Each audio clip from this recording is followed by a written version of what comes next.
حضور کی انفرادی سنتوں میں سے اہم ترین سنت دعوت اللہ ہے۔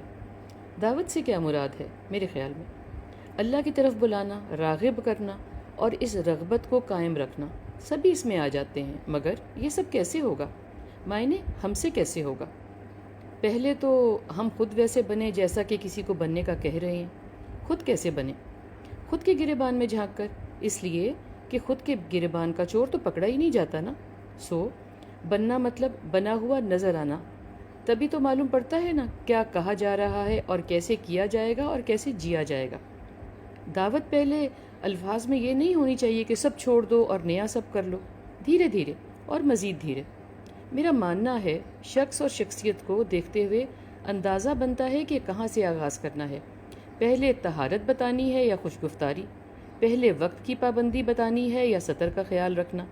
دیکھا جائے تو سبھی دین ہے۔ دین ضابطہ حیات ہے نا۔ دین نماز، روزہ، حج، زکوٰۃ میں قید نہیں ہے۔ اس سے پہلے یہ سب بھی ہے۔